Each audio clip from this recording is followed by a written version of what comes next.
que después la compartimos en nuestra plataforma en YouTube. Recuerden seguirnos también en nuestro canal de YouTube. Nosotros subimos esta información. Muy agradecido por todos los likes y todas las suscripciones que hemos tenido en nuestro canal de YouTube, Cultura Preventiva Nicaragua. Y básicamente lo que estamos logrando con este canal es conceptualizar la gestión de la seguridad basada en nuestra legislación. Hay bastante información a nivel internacional, todos los que seguimos las plataformas de México, de Perú y de Colombia, etcétera, pues realmente es material muy válido, pero no está aterrizado a nuestra legislación. Y recordemos que nosotros tenemos que dominar en primera instancia, de primera mano y en primer orden, nuestra ley.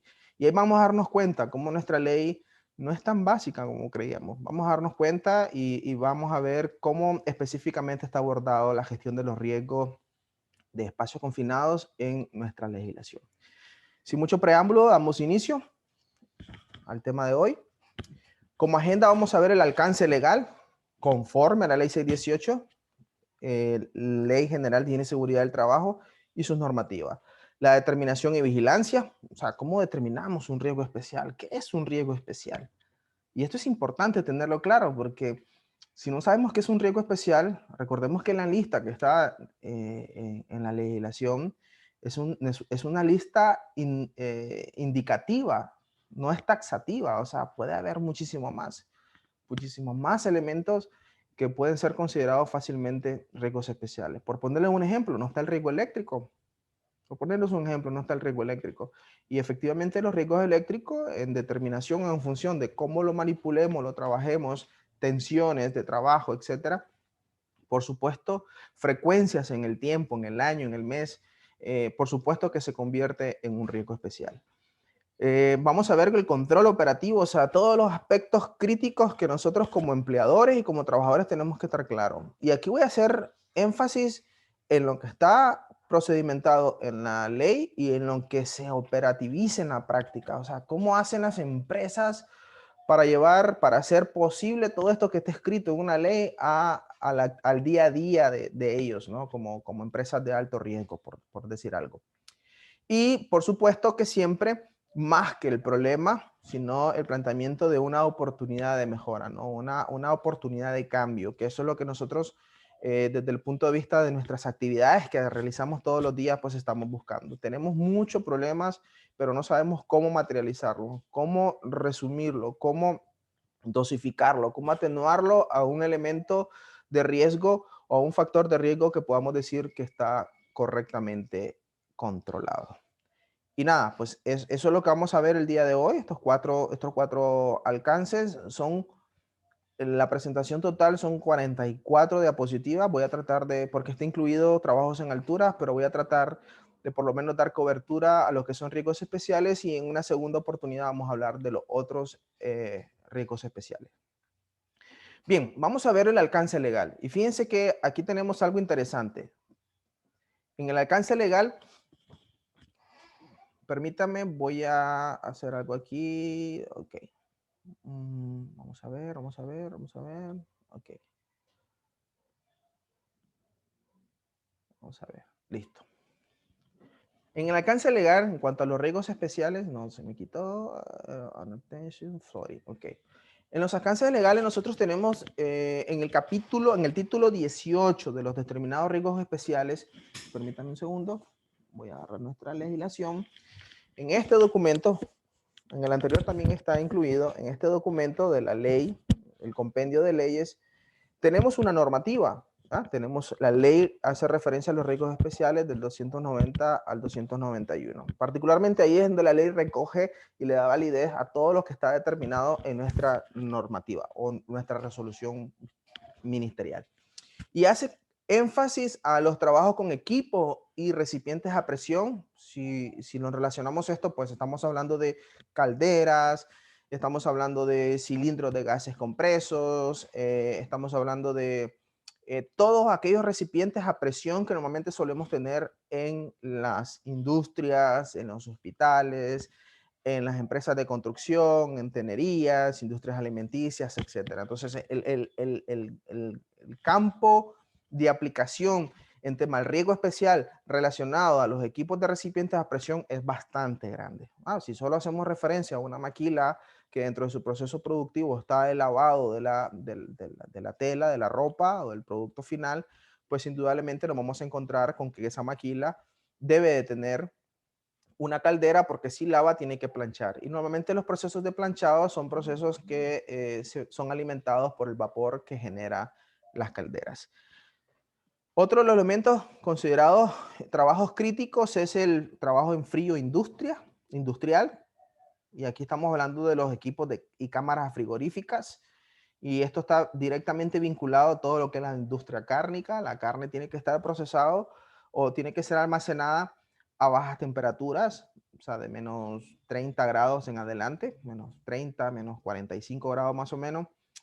Hay empresas de comercios igual, la carne cuando llega a un lugar, ya sea pollo, pescado, carne y otros derivados, tienen que estar almacenados a ciertas temperaturas. Por lo tanto, el comercio, que es, por decirlo así, el distribuidor final, también se tiene que encargar de tener áreas acondicionadas para garantizar una correcta temperatura de estos productos. Y la industria alimenticia, por supuesto, hay otros procesos, la industria alimenticia como industria general, que hay procesos específicos donde requieren ciertos niveles de temperatura. En el campo, por ejemplo, en la parte de la ganadería también, en caso donde se hacen inseminaciones artificiales, que se guarda el semen del ganado, pues se guarda con nitrógenos y son equipos especiales con muchísimas bajas temperaturas y por lo tanto son otro de los sectores que se ven directamente relacionados a estos trabajos de riesgos especiales. El trabajo en altura. Hoy en día casi toda la industria en general hacemos trabajo en altura, público, privado, ONG, lo que sea. En algún momento una ONG me pueden decir, sí, una ONG, una casa particular. En algún momento, por lo menos en invierno, nos damos cuenta que tenemos una gotera en casa y nos tenemos que subir. Automáticamente cuando nos subimos a nuestro techo de nuestra casa estamos a 3 metros de altura. Y basado en nuestra legislación ya es considerado un riesgo especial, ¿no? Porque estamos a 3 metros de altura. Vamos a hacer en el próximo webinar una aclaración sobre eso, ¿no? Lo que está reglamentado a nivel de país versus lo que está normalmente regulado a nivel internacional con respecto a las alturas para trabajo en altura, valga la redundancia. Otro de los campos ampliamente desarrollados en nuestra legislación es el tema de excavaciones y cimientos. Y yo sigo viendo, por ejemplo, que el tema de excavaciones y cimientos está muy descubierto en nuestro país. Es más, los principales accidentes que hemos estado viendo en estos últimos días, en estos últimos meses, en la mitad del año pasado y el principio de este año, son derrumbes en minas, derrumbes, personas que se caen de los anaqueles, de los racks, que se caen de altura. Es increíble. Y por supuesto que está ocurriendo más de lo que posiblemente nosotros nos enteramos, ¿no? Sí es cierto que nos damos cuenta de uno o de dos casos en particulares, pero esto es muchísimo más de lo que nosotros realmente estamos observando. Y eso es lo que se hace crítico, porque que alguien esté perdiendo la vida precisamente por no tomar una correcta previsión de seguridad, pues como que se hace muy injusto, sobre todo cuando nosotros prácticamente estamos pagando con nuestras vidas la mala gestión que algunas empresas estamos haciendo. La demolición y explosiones, evidentemente los procesos de construcción son los que más se ven expuestos a este tipo de riesgo especial, las minas, y es porque, bueno, hay procesos de demolición, hay procesos de explosiones, la cantera en particular tiene que explotar los bancos de materiales para poder sacar la piedra, después poderla triturar, e igual un proceso de construcción tiene que demoler, tiene que haber, eh, si había unas instalaciones, pues hay que destruir eso, hay que demoler, y ahí hay riesgos especiales que hay que tomar muy en cuenta. Y el último de los que sí se hace referencia dentro de esa lista indicativa es el trabajo con espacios confinados, que es el que vamos a desarrollar el día de hoy. Y aquí nos vamos a dar cuenta que tanto la industria, la construcción, el transporte, el servicio, comercio y muchas otras sectores económicos nos vemos de forma directa o de forma indirecta afectados por este tipo de riesgos. Como decía anteriormente, esto está determinado en el artículo 290, 291 de nuestra Ley de Higiene y Seguridad. Bien, aquí se ve un poco cargadito, pero conforme vayamos pasando nos vamos a dar cuenta de que vamos a ir limpiando, ¿no? la diapositiva, ¿no? La resolución ministerial sobre las disposiciones básicas de higiene y seguridad del trabajo aplicable a determinados trabajos con riesgos especiales. Y hace referencia en concepto. Fíjense que aquí es importante tener en cuenta esto. Y aquí ya nos vamos dando esa apertura, esa correcta visualización de todos esos elementos que toma en consideración los riesgos especiales. Indistintamente de que sea trabajo en altura, espacio confinado, trabajo con frigorífico, oxicorte, electricidad, demolición, explosiones, cimientos, excavaciones, etcétera. ¿Ya? Entonces, vean esto, para que vean esos insumos específicos y especiales que tenemos que tomar en cuenta. Riesgo especial, acciones especiales, consideraciones especiales y planes especiales. Andamio, y nos da el concepto de andamio. Y de repente nosotros nos damos cuenta, llegamos a un proceso de construcción y nos estamos dando cuenta de que siguen utilizando andamios de madera, siguen utilizando andamios de metálicos improvisados y al final no es esto lo que hace referencia a nuestra legislación. No es esto. Y eso indudablemente que expone a los trabajadores a tener un riesgo inminente de caídas, de muerte, fractura, en dependencia de las alturas a las que estemos trabajando, etc. Hace referencia al tema del apuntalamiento. ¿Sí? ¿Y qué es el apuntalamiento? A esos soportes de madera o esos soportes metálicos que tenemos que colocar nosotros en las paredes de las excavaciones precisamente para soportar esas presiones, esas fuerzas horizontales que ejerce la tierra cuando nosotros hemos hecho un corte lateral, transversal, oblicuo, etc. Y esto es importante tenerlo en cuenta porque ya nos está hablando que tenemos que apuntalar. No es, el tema del apuntalamiento no es opcional. Tenemos que apuntalar. Es como en el tema del andamio. Entonces, ¿qué hago? Si no es de metálico y no es de madera, ¿cuál es la solución? La solución es andamios certificados, homologados o los famosos andamios multidireccionales, que son andamios específicos que te dan cargas de soporte, te dan niveles, hay barandillas, lleva plataformas a diferentes niveles, lleva escaleras, lleva trampillas, nadie sube por fuera como mono, nada de eso, todo el mundo va correctamente por dentro como que fuera una escalera normal, una escalera fija, solo que en ese caso en particular es movible, ¿no? Es movible o es desarmable o es abatible, por decirlo de alguna manera, pero es muchísimo más seguro porque da más estabilidad, pues la relación de 3x3 o la relación de 1x3 nos da esa estabilidad que nosotros estamos buscando a la hora de desarrollar un proyecto de construcción donde necesitemos andamios especiales. Se rentan aquí hay, y no son caros. Yo en particular he rentado para hacer unas capacitaciones y uno dice, bueno, eso es caro. No, no es caro. El tema es que a veces el desconocimiento nos lleva a tomar malas decisiones. Igual el apuntalamiento, y aquí si se fijan, no hace referencia a que sean de acero, dice madera. ¿Ya? U otro material adecuado utilizado. Nosotros podemos utilizar tabiques de maderas especiales, unos apuntalamientos especiales de unas maderas resistentes y podemos garantizar esas condiciones de seguridad que nos pide nuestra legislación. Nos hace referencia al tema de asfixia y el tema de asfixia está vinculado a los riesgos especiales. Y es interesante cuando comencemos a hablar de los riesgos especiales porque nos vamos a dar cuenta, yo no sé cómo bueno, sí sé, pero no me imagino cuánto debe de costarle al empleador, sobre todo que tiene este tipo de riesgo implícito en sus procesos productivos, el tema de hacer un trabajo seguro con espacio confinado, porque no flexibilidad, sino la restricción que nos da nuestra legislación en función a cómo se hace inclusive en otros países es muy diferente. Es muy diferente. O sea, Nicaragua es mucho más restrictivo en los valores que posiblemente podamos encontrarnos allá afuera de Nicaragua. Eso es bueno si lo vemos desde el punto de vista del trabajador, ¿no? Por supuesto, y es lo que estamos buscando, garantías para el trabajador. Pero desde el punto de vista del bolsillo del empleador, ahí es donde está el detalle. Ya lo vamos a ver, lo dejo así de momento.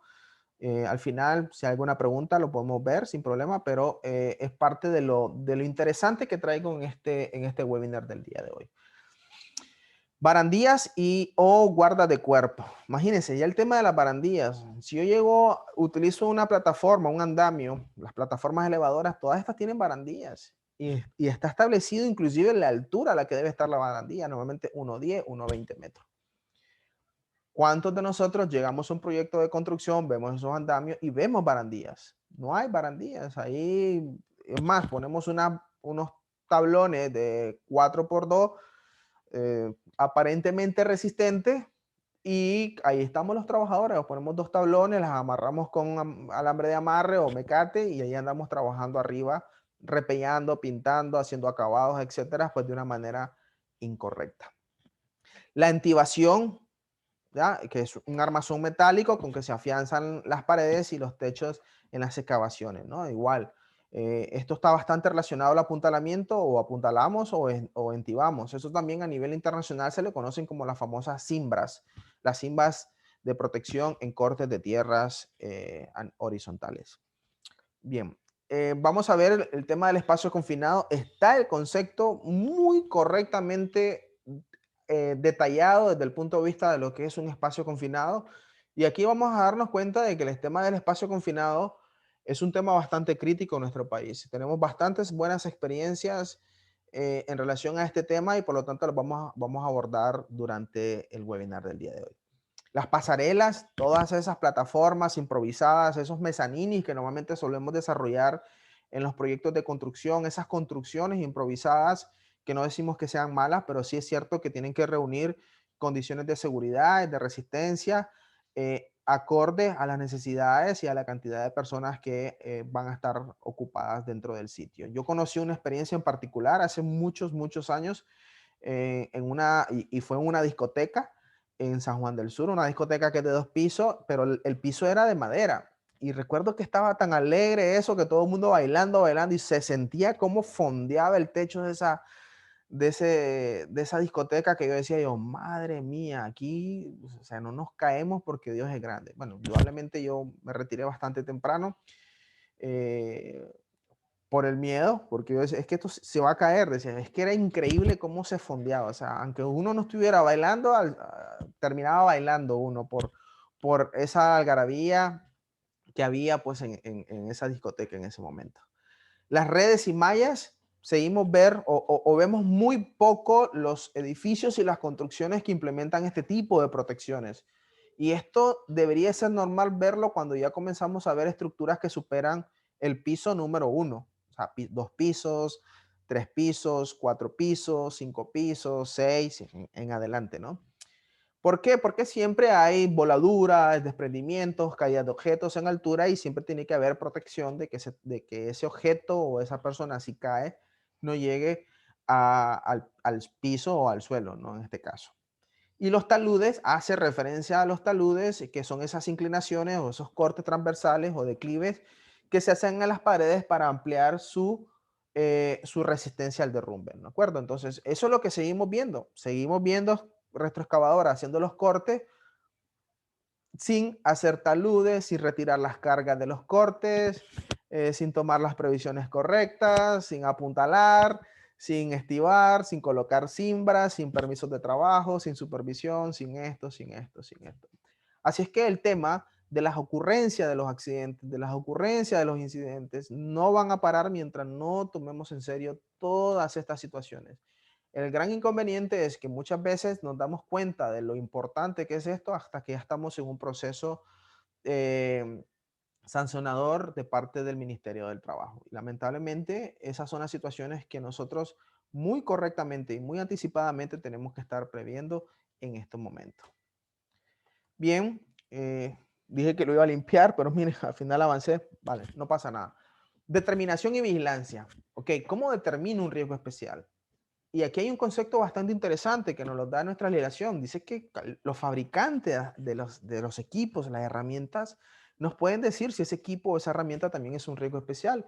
Y la normativa de equipos y herramientas de trabajo nos hace referencia de que cuando usted, empleador, va a poner en funcionamiento un equipo que es considerado riesgo especial o tiene un proceso especial o un funcionamiento especial, tenemos que pedir permiso al Ministerio del Trabajo. Y esto no está solamente vinculado a temas de calderas. Esto está vinculado a cualquier equipo, maquinaria o herramienta que tenga implícito un riesgo especial. Y esto es importante, tengámoslo claro. Por ejemplo, en el sector construcción miramos densímetros nucleares y vemos cómo los ponen, los suben en una carreta, lo andan en el camión donde suben a todo el resto de los trabajadores, y un decímetro nuclear es un equipo reactivo. Y ahí andan los densímetros nucleares, ¿no? Sobre todo lo vemos en las empresas que trabajan con carretera, ¿no? Obras horizontales. Y ahí andan, ahí andan. Entonces, estas son las cosas que normalmente nosotros nos obligamos a conocer: cómo es el proceso, cómo es el procedimiento, cómo tengo que manipularlo, cómo tengo que almacenarlo, cómo tengo que capacitar a la persona que tiene bajo su subordinación o bajo su asignación este equipo, ¿no? Y el resto de los compañeros que posiblemente de forma directa o de forma indirecta se van a ver relacionados a este tipo de riesgo. Por lo tanto, la identificación se vuelve importante, y recordemos que nosotros, desde el punto de vista de la identificación, basamos esto ¿a qué? A nuestra experiencia como profesionales. Ya, quiero que vean aquí otros elementos que son considerados riesgos especiales. Habíamos mencionado el oxicorte, los riesgos eléctricos, los gases compresos, los trasiegos de sustancias químicas. ¿Dónde lo hago? ¿Cómo lo hago? ¿Estoy utilizando los equipos y los recipientes adecuados? Estos son elementos que hay que tomar en cuenta, porque nosotros en lo particular, en lo poco o mucho que he visto en este sentido, no lo estamos haciendo tan bien a como nos lo puede decir nuestra ficha técnica de seguridad o nuestra base legal en Nicaragua. Ahora, desde el punto de vista de la evaluación, o sea, ¿cómo evaluamos eso que hemos considerado crítico? Para que no se me vaya la idea, en el caso de la legislación hace referencia de que el término de riesgos especiales es todo aquello que no se haga de manera recurrente. Y si yo algo no lo hago de manera recurrente, no lo domino.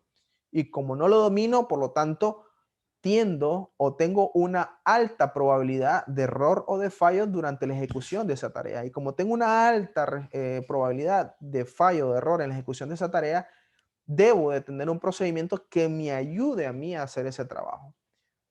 Si no lo tengo, que en muchos de los casos pues, puede ser que dentro de las empresas no estén, indudablemente que se vuelve un riesgo especial. No tengo conocimiento, no tengo formación, no sé qué equipo utilizar, no tengo los permisos, no tengo lo- todo lo que necesito, ¿no? Todas las garantías, los exámenes médicos, los protocolos médicos vinculados a estos riesgos especiales que me van a asegurar que efectivamente lo esté haciendo bien. Al no tener todo eso, eso lo hace una situación especial. Ahora, el tema de la evaluación nos va a dar riesgos y oportunidades. Y digo esto porque aquí vamos a nuestra culpa, ¿no? Nuestra culpa en el sentido de que tenemos que irnos a nuestro cumplimiento legal, a nuestra base legal. Nuestra base legal nos da las principales guías y directrices de lo que tenemos que hacer, ya lo vamos a ver. Tenemos que ver todo el tema de accidentabilidad, ver los registros, y no solamente de mi empresa, sino de la industria.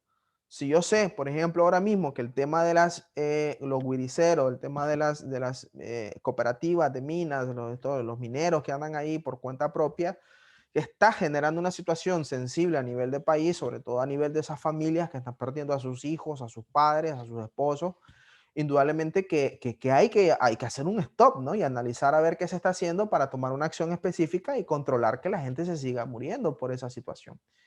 Eso es lo que hay que analizar, ¿no? Aunque a mí como empresa no me ha pasado nada, como pequeña cooperativa no me ha pasado nada todavía, tengo que ver lo que está aconteciendo con mis empresas vecinas o mi giro de negocio en particular.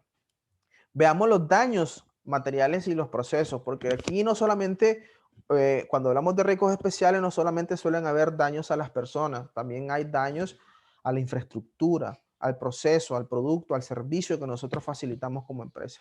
Y eso, por supuesto, que lo hace muchísimo más crítico. Las fatalidades visto desde el punto de vista de ya la situación extrema, ¿no? No es posible de que nuestro proceso de negocio, nuestro giro de negocio, nuestra actividad esté generando fatalidades. A nivel internacional, sobre todo las empresas que nos gestionamos bajo estándares internacionales, ya sea ISO 9000, ISO 14000, ISO 45000, ISO 22000, 36000, etcétera, etcétera. Estamos claros de que estas normas internacionales nos obligan a poner muchísima atención en la salud y seguridad de nuestros trabajadores.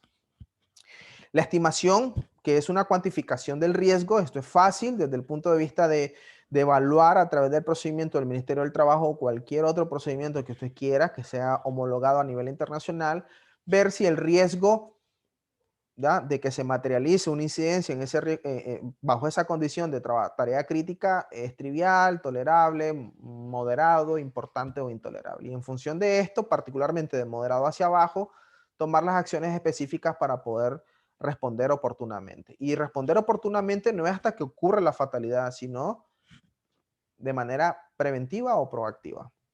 Y por último, lo que se recomienda a nivel de los riesgos especiales, que una de las situaciones que está agarrando bastante auge a nivel nacional e internacional, es el tema del mapeo. O sea, yo como trabajador conocer cuáles son todas esas áreas dentro de mi empresa donde están específicamente identificados esos riesgos especiales. Y si no está, por ejemplo, yo como trabajador, si conozco y entiendo un poco de la seguridad, puedo identificar oportunidades de mejora o puntos críticos que pueden ser considerados como riesgos especiales. Y por lo tanto nos estamos encontrando cada vez dentro de la industria, dentro de las empresas, más señalizaciones donde están haciendo referencia a esos riesgos especiales. Y no solamente este es un riesgo especial, ¿no? Sino todo el tema de las restricciones o las provisiones de seguridad que se tienen que garantizar para poder acceder a esos sitios. Bien, este es un ejemplo, pongo un ejemplo particularmente para riesgos espacio confinado, que es el tema que voy a desarrollar. Si se fijan, este es un mapa, yo puedo hacer un mapa de mi empresa, este es un mapa fotográfico, yo puedo hacer un mapa, un diagrama, y en el diagrama puedo hacer referencia, mira, estos son los hilos, estos son los hornos, aquí hay una góndola, aquí hay eh, aquí hay una zanja, aquí hay una excavación, aquí hay una fosa, aquí hay un manhole, etcétera, que son considerados riesgos especiales y por lo tanto se prohíbe su ingreso. A menos que sea la persona que está designada para hacer el trabajo que va a ir ya con los permisos de trabajo, con las evaluaciones de riesgo, con el equipo, con las protecciones, con el vigía, con el responsable, con todo el sistema de emergencia activado de la empresa por si va a ocurrir algo en el momento que él esté desarrollando esas actividades. Pero esto es importante. Recuerden que entre más visual nosotros divulguemos la información a nivel de la gestión de la seguridad, va a ser más efectiva de cara a nuestros trabajadores. A nosotros como personas, como seres humanos, nos gustan más los efectos visuales que genera la prevención de riesgos laborales en los trabajos. Bien, ¿qué debemos de vigilar? O sea, ya sabemos cómo estamos, el tipo de personal que tenemos, los riesgos, los procesos, etc. Y quiero aquí irme al detalle, ¿no? De lo que nosotros tenemos que estar poniendo especialmente nuestra atención, como supervisores, gerentes de higiene y seguridad, minor compliance, como responsables, como especialistas en prevención de riesgos laborales, etcétera. Estos son los puntos, los 6 puntitos que nosotros en este momento deberíamos de estar poniendo muchísima atención. Uno, y esto está relacionado a la ley 618. Equipos e instalaciones deben ser comprobados previamente. Y fíjense que cuando vamos a hacer un trabajo con riesgo especial, todo lo que yo voy a utilizar para desarrollar ese trabajo con riesgo especial tiene que ser previamente comprobado su funcionamiento. Si voy a utilizar un medidor de gas, tiene que estar comprobado. ¿Ya? Tiene que estar calibrado. Tiene que estar. Y nos lo dice nuestra ley, nuestra legislación. Y hay que tener mucho cuidado con eso. Si voy a utilizar una manga de ventilación, tiene que estar comprobada y tengo que medir su flujo de ventilación y por eso se hace necesario tener anemómetros. Las empresas debemos de tener equipos de mediciones para comprobar que efectivamente los 30 metros de volumen de aire que yo estoy diciendo que voy a reponer o el 0.5 o el 1 metros de la velocidad del aire que tengo que tener en un espacio cerrado, lo estoy garantizando en función a lo que me dice nuestra legislación. Y así todos los equipos de emergencia, que realmente el rescatador, la polea, el trípode, si estoy utilizando equipos de emergencias eléctricos, electrónicos, etcétera, que todo esté operativo, que todo esté funcionalmente hablando en óptimas condiciones para que efectivamente funcionen en el caso de ser requeridos. ¿Ya? Entonces, esto es importante tenerlo claro porque no partimos de ahí. Aquí se planifica el trabajo, se llama, se da una pequeña sala de inducción, se capacita el trabajador, se dejan las evidencias de la charla de 5 minutos, algunas cosas menores y adelante. Y no puede ser así. Ya de antemano estamos exponiendo a esos trabajadores a tener una situación penosa. 2, las capacitaciones a los trabajadores. Yo esperaría ver aquí ya en Nicaragua, yo sé que por ejemplo Costa Rica tiene varios centros eh, ya establecidos donde te dan formación de trabajo en altura, espacio confinado, ricos eléctricos, primer auxilio, capacitación con, o sea, ya polígonos especiales donde están todos los posibles escenarios y situaciones a los que nosotros nos vamos a ver expuestos. Hay personas, hay empresas muy responsablemente mandan a sus cuadros estratégicos, a sus encargados a recibir capacitaciones fuera del país, específicamente para dominar esos criterios técnicos que hay que observar en un proceso o en una ejecución de un trabajo de riesgos especiales. Eso está estupendo, estupendo. ¿Ya? Pero ¿qué pasa? Que esa persona que va de parte de la empresa es el que hace las veces de supervisor, no posiblemente de ejecutor. En muchos de los casos. Y ahí es donde nos damos cuenta que inclusive quién es el recatista. O sea, si yo soy supervisor, tiene que haber un equipo de recatistas. Porque en el mundo de los riesgos especiales ya comenzamos a crear otros nuevos roles de los que normalmente se piden a nivel internacional, inclusive aquí en Nicaragua, ¿no? ¿Desde qué? ¿Cuáles roles? Bueno, el dueño de la actividad, el vigía, el ejecutor, el supervisor y el recatista. Entonces, si se fijan, no es una persona la que participa, son varios las que participan en un proceso de trabajo con riesgos especiales en función de la criticidad del mismo, ¿no? Bien, entonces, ¿por qué las capacitaciones? Porque el trabajador tiene que estar claro de las autorizaciones, de la importancia de ejecutar todo bien desde el punto de vista procedimental, ¿ya? De tramitología preoperativa, de tener las calificaciones y las competencias correctas, de saber evaluar riesgos y oportunidades, del empoderamiento y de ejecutar planes de acción. ¿Ya? Si yo sé que la forma como voy a ejecutar el trabajo no es la correcta, yo poder decir no, no puedo hacerlo. Y eso tiene que estar vinculado con el tema del empoderamiento. Como punto número 3, elaborar los procedimientos de trabajo seguro. ¿Ok? Y aquí, como lo querramos llamar, ¿no? Hay empresas que lo llaman protocolos, o otros lo llaman procedimientos de seguridad, que es el más común. Y de hecho, lo correcto es procedimiento de seguridad para trabajos con riesgos especiales. Hay unos que lo simplifican, que es prácticamente como los procedimientos son muy grandes, hacen protocolo, eso está muy bien, el 1, 2, 3 de las cosas que hay que hacer, o hacen las famosas descripciones de trabajo, las TD, Task Description, o hacen la famosa ATS, análisis de trabajo seguro, o los análisis de último minuto, los AU, o los famosos ARO, ¿no? Análisis de riesgos ocupacionales que son en el momento, en el instante. Los permisos de trabajo y los permisos de trabajo especiales que al final tienen que cumplir todos esos requisitos en función de mi giro de negocio, en función a mi caracterización de los riesgos y los peligros que tengo identificado al interno de mi empresa. O sea, no es cierto que un mismo formato puede ser, pero tampoco es cierto que el mismo formato va a aplicar para todas las industrias, todas las actividades y todos los tipos de trabajo que sean de espacio confinado. Todos tienen sus propias características, sus propios conceptos, sus propias particularidades y singularidades que hay que analizarlas cada uno por separado. El tema de procedimientos de rescate y evacuación. Recuerden que todo esto está dentro de la legislación, particularmente la normativa está ampliamente desarrollada, ¿no? Hay una normativa, una resolución ministerial específica para todo lo que es riesgos especiales. Y en la normativa hace referencia a los procedimientos de rescate y evacuación. Estamos listos para un rescate y una evacuación, tenemos los medios, ambulancias o un vehículo destinado para tal fin, tenemos los trípodes, tenemos los brazos mecánicos, tenemos las poleas, tenemos al rescatista, tenemos los arneses, tenemos las mangas de ventilación, tenemos los detectores de gases, tenemos todos esos elementos correctamente identificados, controlados en sitio, los estamos documentando, los estamos presentando a nuestras autoridades, porque hay un punto importante aquí, que es el 6, que dice que todo lo que hagamos tenemos que llevar evidencia de todos los procesos. Y estas evidencias tienen que estar disponibles para las autoridades. En este caso, MITRAP, IMSS, particularmente hablando. ¿Vale? Y más MITRAP, porque es el garante del cumplimiento de la ley. Es el centinela del cumplimiento de la ley.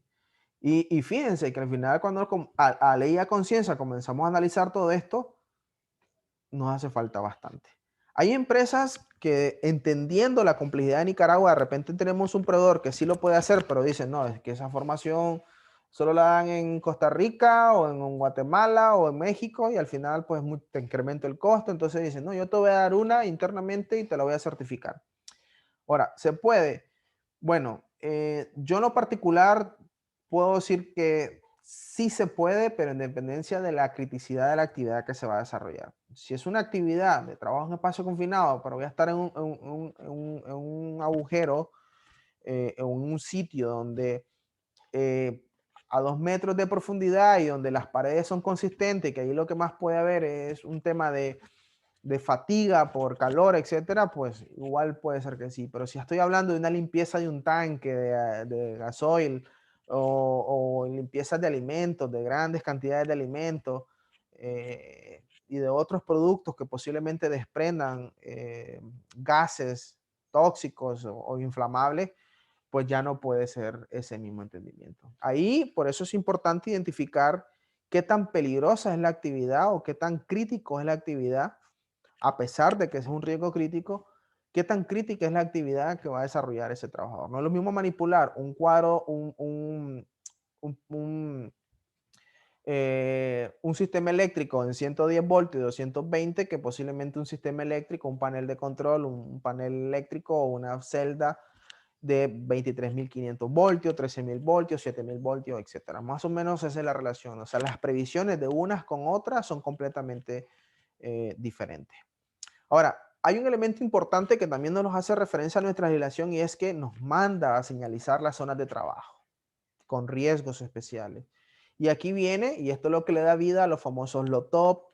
Y recuerden que los LOTOP, que bueno, lo vamos a ver un poco más adelante, los LOTOP hay bloqueos y etiquetados para todos los tipos de energías que tenemos en nuestras empresas.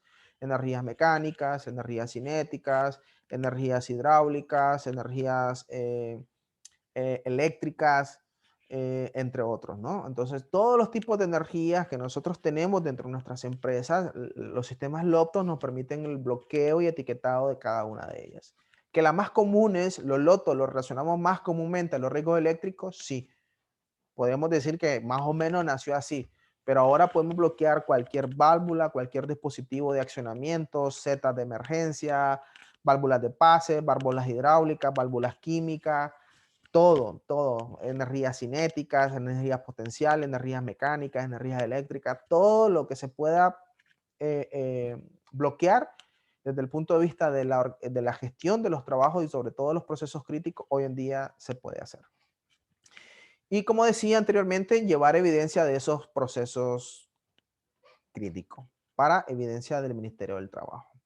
Bien, vamos a hablar de los riesgos, particularmente espacio confinado, y voy a irme a lo nuevo, a lo que hace ruido, o lo que está haciendo ruido, o a lo que posiblemente no se esté haciendo bien, o a lo que posiblemente no se esté concibiendo de la manera correcta, partiendo de lo que establece nuestra legislación y después voy a hacer una pequeña relación con lo que normalmente está procedimentado a nivel internacional.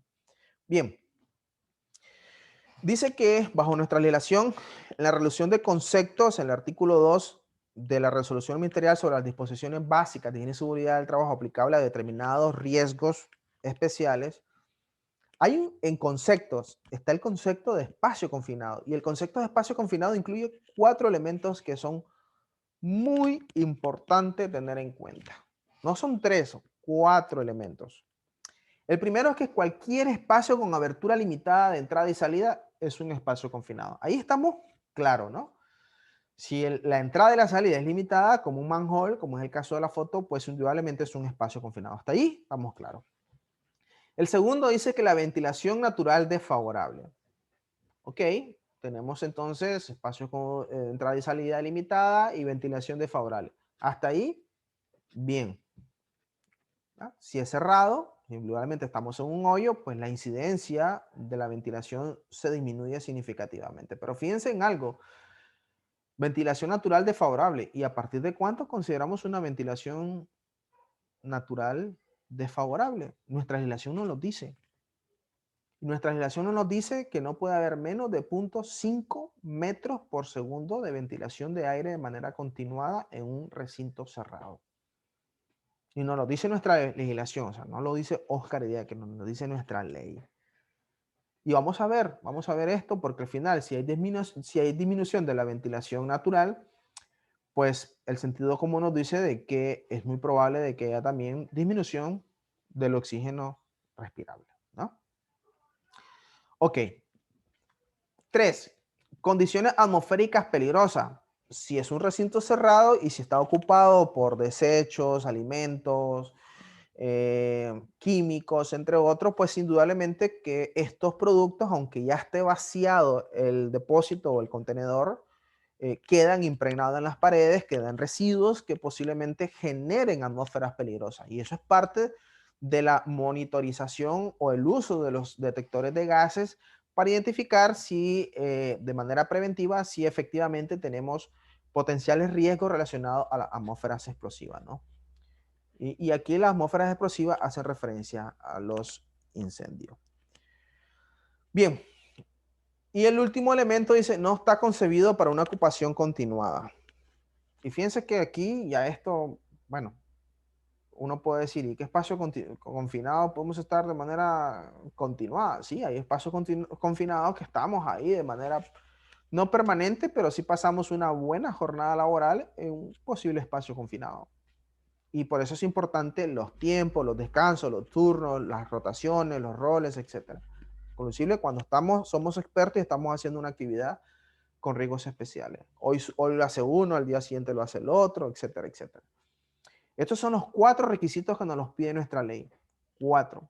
Si se cumple uno de estos, automáticamente se considera un riesgo especial. Con uno, otras legislaciones en otros países, como por ejemplo España, te dice que se tienen que presentar los 3, casi siempre, bueno, son los 3 primeros, dice que se tienen que presentar los 3 de manera simultánea para ser considerado un espacio confinado. Y separan los espacios confinados en los espacios confinados tipo 1 y los espacios confinados tipo 2. ¿En función de qué? De las criticidades o la cantidad de relaciones que puede tener el 1 con el 2, el 2 con el 1, el 3 con el 2 y así sucesivamente. En el caso de nosotros es más la interacción que va a haber entre el 1 con el 4, el 1 con el 2, el 2 con el 4, el 2 con el 1, el 2 con el 3 y entonces ahí nos vamos dándonos cuenta de que es más crítico el elemento o la definición o el desarrollo de trabajos en espacio confinado en Nicaragua, particularmente por este alcance que tiene.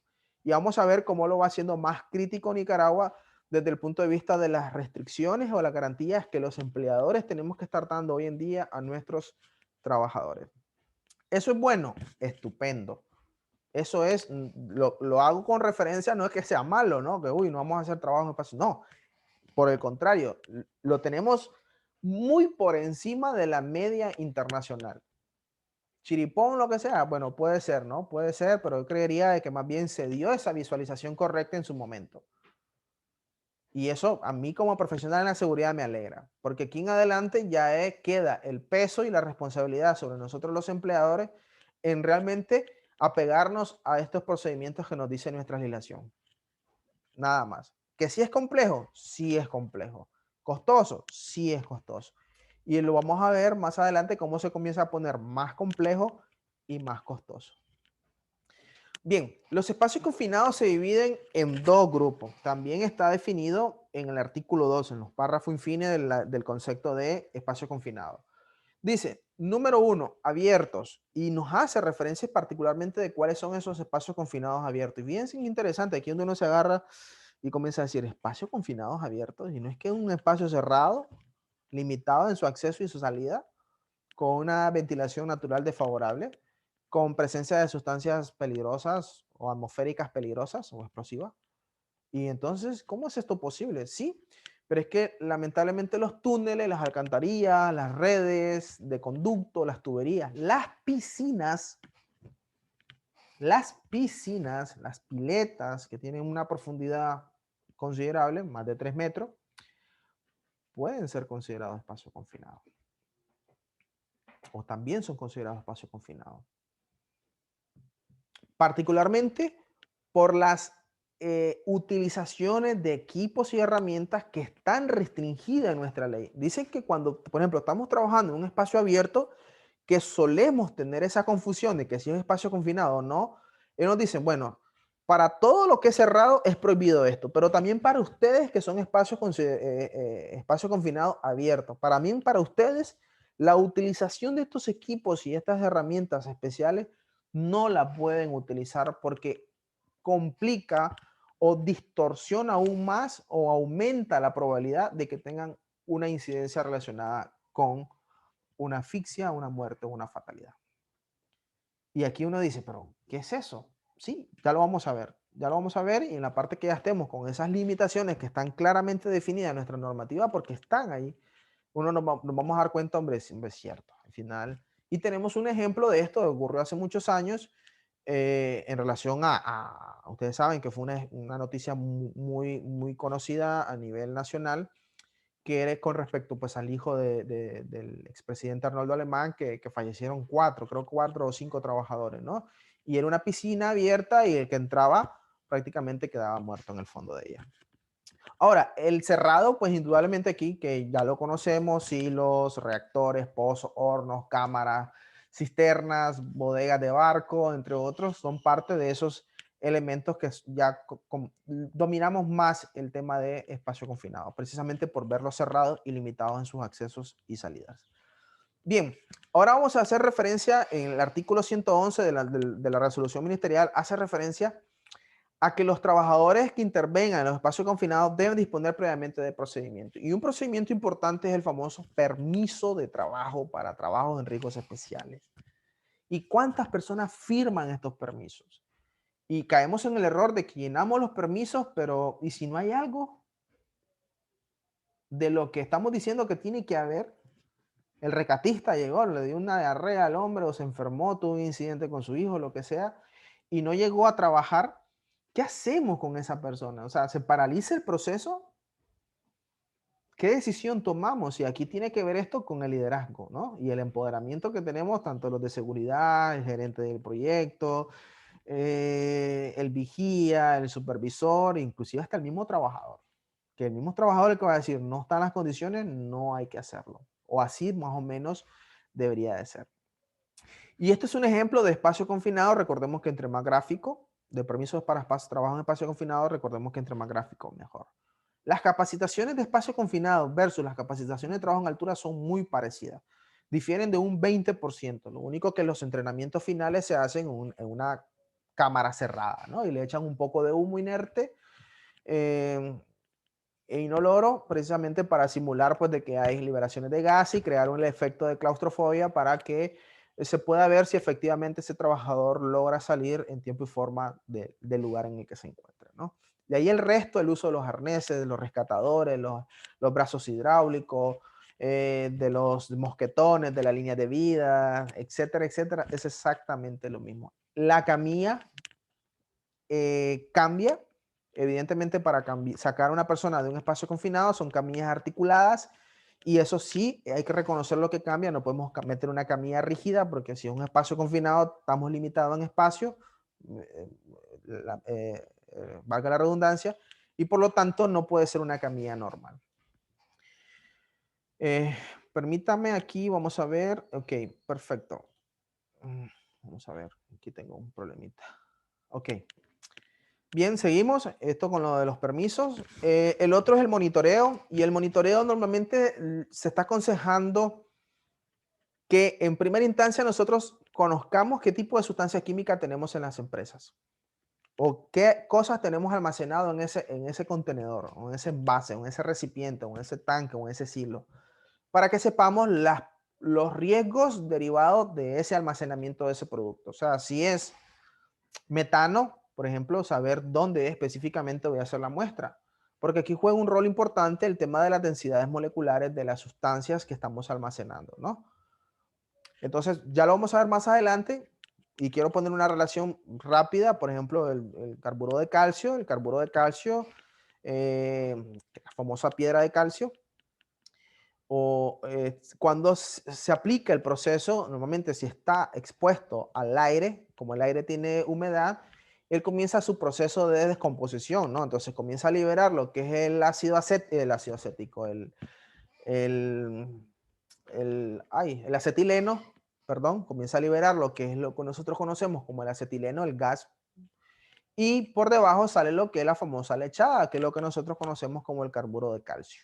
Entonces, si se fijan, un producto que viene en forma de piedra, a la interacción con el viento que tiene humedad, se comienzan a liberar por arriba los gases y por abajo la lechada. Ambas son tóxicas y por eso es que el carburo de calcio se prohíbe que se utilice a lo interno de los hogares, ¿ya? Porque siempre hay liberación de esta sustancia, del carburo de calcio. Solo es para exteriores, banquetas, ahí, cunetas, bueno, un poco como se utilizaba antes, ¿no? Si yo sé cómo es el proceso de esto que estoy almacenando, pues yo indudablemente sé qué es lo que tengo que medir arriba de ese recipiente que los contiene o qué es lo que tengo que medir abajo de ese recipiente que lo contiene, porque me estoy encontrando el mismo producto derivado o descompuesto de esas dos formas, en gas y en líquido, una vez que ha pasado su proceso. Entonces, eso es un poco lo que es importante entender aquí. Según el peso, o sea, según el producto que yo almaceno, dónde o específicamente tengo que hacer la medición para tener certeza de si voy a encontrar o no voy a encontrar esas atmósferas peligrosas. Bien, la legislación nuestra en el artículo 116 hace referencia en las mangas, en las ventilaciones. Y es que ahí está. Y nos hace referencia que no debe ser menor de 0.5 a 1 metro. Y si nos vamos al crítico, pues el 0.5, ¿no? No puede ser menor la incidencia, el flujo de aire que nosotros tengamos, aire fresco, ¿no? Ahí tenemos que tener cuidado inclusive donde colocamos el ventilador allá afuera o el motor. No lo podemos poner cerca de algo que posiblemente va a inyectar aire contaminado, ¿no? Hay que tener cuidado con eso porque a veces suele ocurrir por las limitantes de los espacios donde colocarlo. Pero yo tengo que monitorizar ese flujo de aire. Yo tengo que monitorizarlo. Y vean cómo una cosa lleva a la otra, lleva a la otra, lleva a la otra. Normalmente a nivel internacional se pide 1, nosotros pedimos 0.5, más crítico. ¿Eso es bueno? Bueno, dije, sí, es más bueno para el trabajador, para el proceso, evitar los accidentes sí es bueno, pero desde el punto de vista económico, nos obligan siempre que estemos en un espacio confinado a efectivamente tener mangas de aire o ventiladores mecánicos.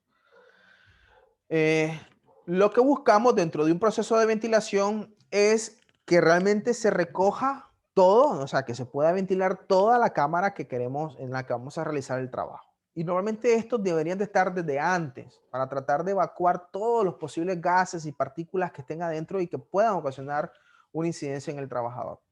Quiero que vean algo aquí interesante. Hasta la técnica, o sea, hasta la qué profundidad va a llegar la manga es importante tomar en cuenta.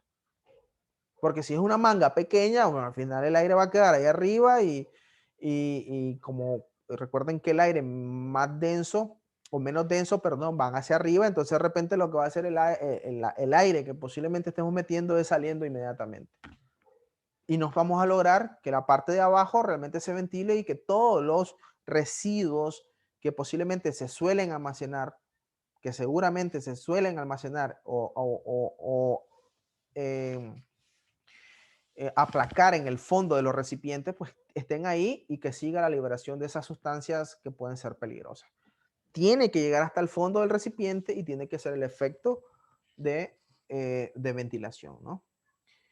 Y aquí está, hace referencia a que tienen que ser ventilaciones continuadas durante la entrada. Preferiblemente que siempre tiene que haber un ventilador para todos los trabajos de espacio confinado, sobre todo cuando tenemos velocidades de vientos distintas de menores a 0.5 metros por segundo.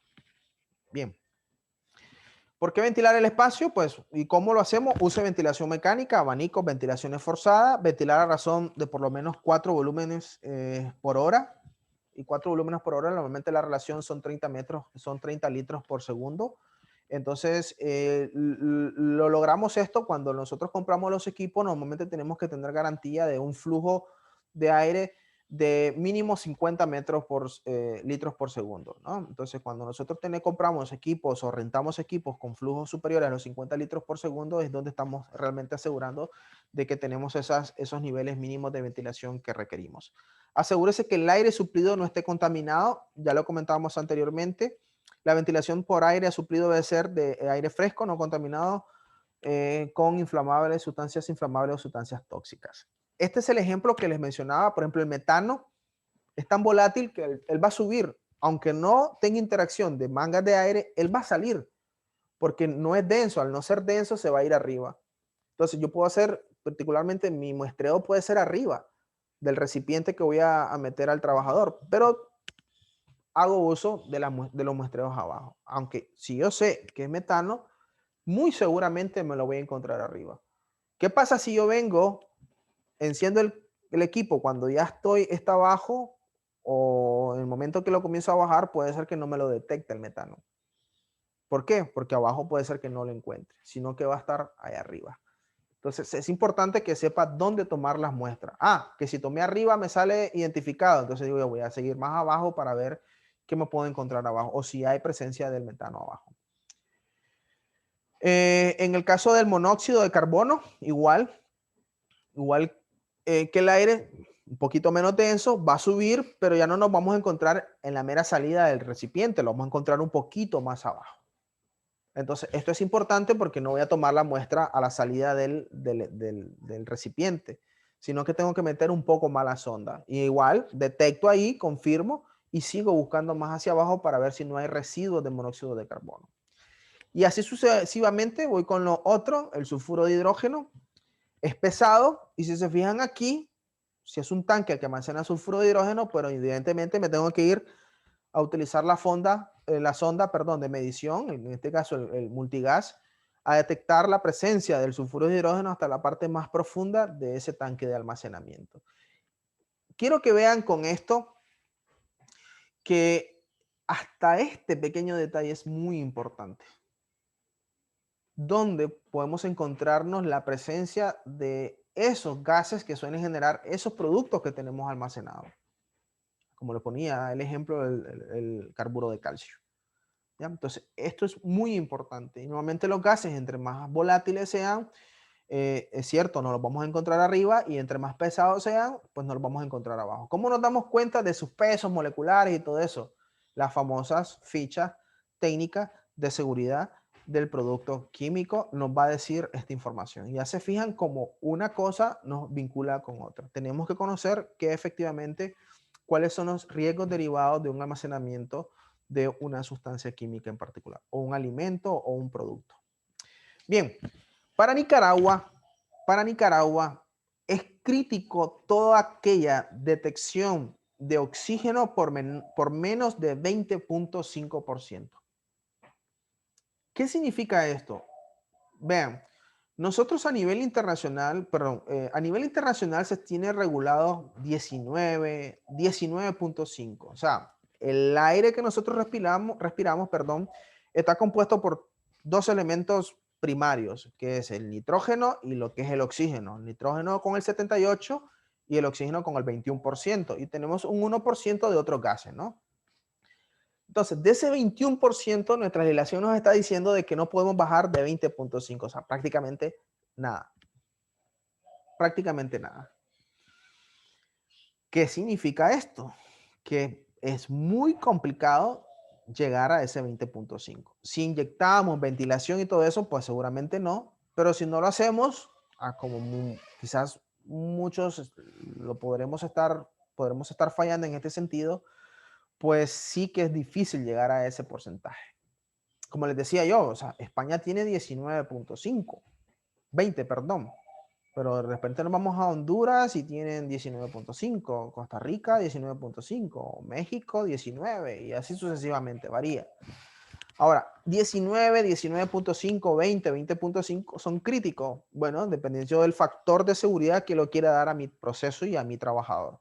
¿A partir de cuándo se considera crítico? Lo que hemos estudiado de esto y lo que nos han enseñado es que ya se consideran procesos críticos por debajo de 14, pero tampoco lo voy a llevar a 14 al trabajador, ¿no? Yo tengo que dejar mi margen de seguridad. Y el margen de seguridad de nosotros en particular, como Nicaragua, como legislación, según lo que está establecido en el artículo 119 de la resolución ministerial determinado para riesgos especiales, particularmente espacio confinado, nos dice que no puede ser menor a 20.5.